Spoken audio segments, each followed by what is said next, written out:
Welcome to Death on Clare Island, Chapter 18. Everyone I'd spoken with avoided directly answering questions about Matthew. Raymond Nolan desired to defend his foundation. Sharon Dawson chose to detach herself from Matthew altogether.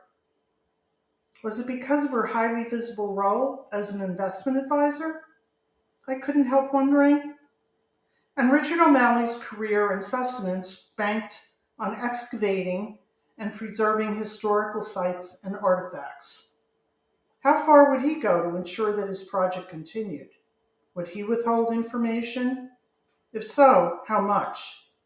These were all questions I hoped to tackle during our lunch. The Bayview Hotel and Pub, one of only two places for nourishment on the island, sits on a rise of land facing the harbor, the castle, and the sea. When Richard arrived, he placed a worn green army knapsack on the floor next to our table. "Can't be too careful," he said as he eased himself onto his chair. "Tools of my trade, you know. Have you ordered yet?" "No," I replied. "I waited for you. I haven't seen a waitress since I sat down." "Well, we'll fix that immediately." "Mary!" he boomed. "Mary, what kind of an establishment are you running here? You've got customers." The attractive tall brunette who materialized flashed a grin in my direction. "Richard O'Malley, if I'd known you were coming, I'd have rolled out the royal carpet. Richard's a descendant of the kingly O'Malleys, and as such, we have to treat him like the nobility that he is." She winked at me as she leaned in over the table, prepared to take our order. "That and €1 will get you a pot of tea," O'Malley told her. "Listen here, woman. Bring a couple of Guinness and a menu while you're at it." "No beer for me," I said, "but I'd love a Diet Coke." Richard looked surprised. "What? No Guinness? Oh well, make it one then, Mary." Within a few minutes, the Guinness and menus appeared. We agreed on a basket of mixed toasted sandwiches consisting of cheese, chicken, and ham, as well as a basket of brown bread and homemade vegetable soup for me. While we waited, I passed a copy of Matthew's notes to O'Malley. "What about the dates?" I asked. "They're all in July, right up to the week before he died." "Well, I'd need to check my accounting ledger to be sure, but I'm willing to bet that Matthew worked on the island on all those days. And we can check the marine forecast and verify high and low tide times. I'm sure that's what these numbers imply. Couldn't they also indicate events such as the coming and going of a boat?" I asked. Richard nodded. Naturally enough, high and low tides would correlate to how far into the island's surrounding waters and close to shore a boat could come. If only I knew more about what he was involved in. I'm sorry he had the impression that he couldn't confide in me. I noticed that O'Malley's voice trembled for one swift second there. "What about Nolan?" I asked. "Has he been able to help?" he asked. "Nolan is about as helpful as a stone. He believes Matthew was a drug addict and got caught up in a nasty dealing situation. The only insightful information he shared was to suggest that I speak to one of your more entrepreneurial citizens, Alan Skye." I watched Richard closely to gauge his reaction to the name. "How can Nolan be so pig-headed?" he erupted. "Matthew didn't have a drug habit. His work was his addiction. He lived and breathed two things, his art and his fiancée, Sharon." "Okay, so what about Matthew's relationship with Sharon?" "I bumped into Lucia this morning, and her perception of their relationship differs from yours." I described my encounter with her on the mountain in detail. "Ah, teenagers," O'Malley replied. "What could she know about the intricacies of an adult's relationship? She did have a crush on Matthew. That much was clear when she hung around the Abbey waiting for him. And no doubt she's talented. Matthew recognized that and encouraged her artistic abilities, but nothing more. I wouldn't set much store on what she says if I were you." Okay, what about Nolan's reticence to talk about Matthew? What or who do you think is behind that? And what can you tell me about Alan Sky? He and I had an interesting conversation which confirms what you're saying. He claims that there was a dependency problem in Matthew's family, but that it wasn't Matthew himself. I'm not a man that deals in gossip. I have no time for it. But for what it's worth, I hear that Save People may have financial difficulties. Their success rate is trending downward, and some wealthy sponsors are making donations elsewhere. Maybe that's why Nolan is so close-mouthed. That may explain why he always looks like someone is holding a shotgun to his head, I said. Well, whatever his problem is, you be careful.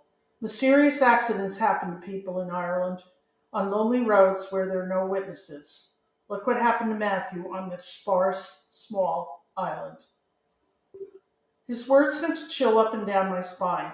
My heart beat rapidly in my chest as I recalled the anonymous note that I'd received.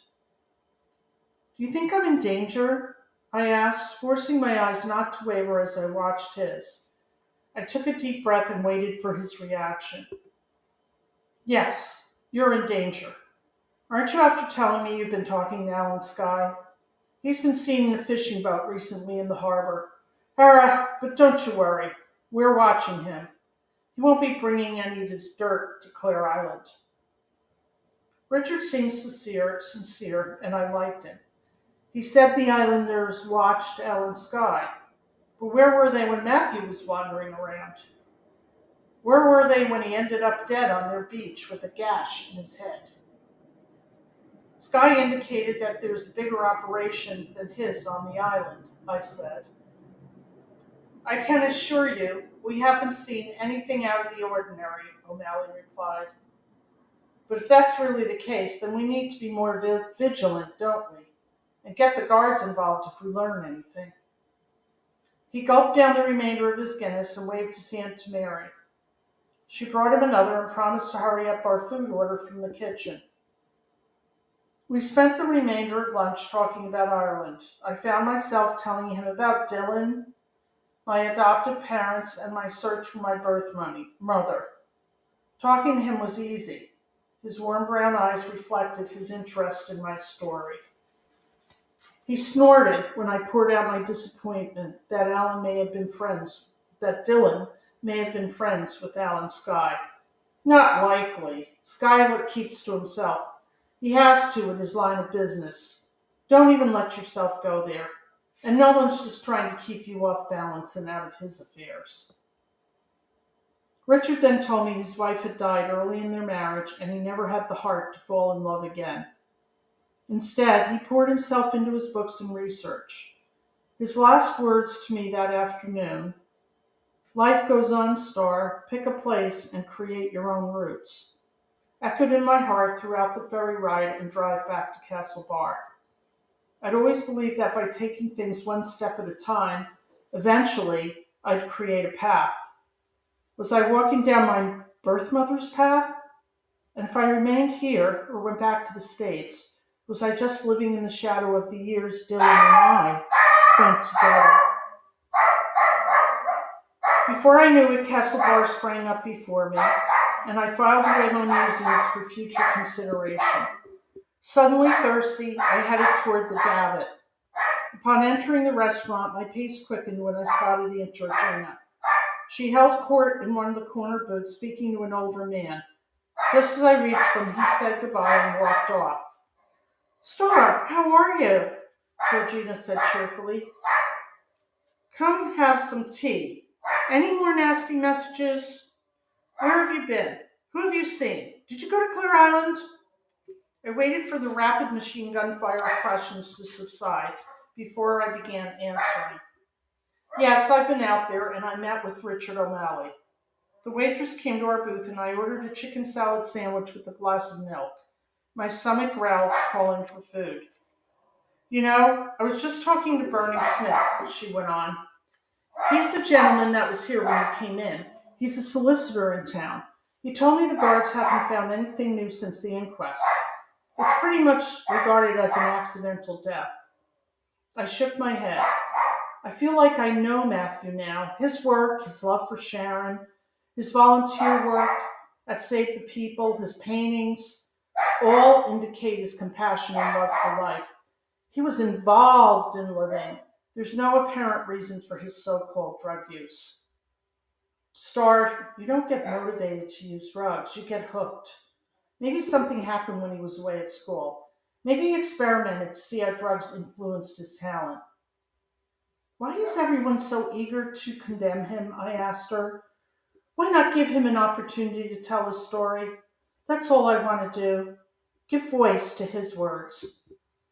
I understand your sense of moral righteousness, Star, and God knows I got you involved in this. I blame myself for that. But you've been threatened. That changes everything as far as I'm concerned. That doesn't mean I can just walk away. Don't you see that it makes it even more critical to find out what happened? Not only for Matthew, but for me. I can't let this be. I rose and left money for the waitress on the table. See you later, I said.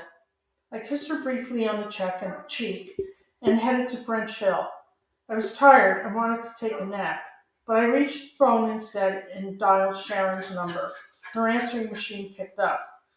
Sharon, this is Star O'Brien. I have some things I'd like to discuss with you. Please call me when you get this message. Perhaps we can meet somewhere in town this evening. Then I fell into bed and a deep sleep.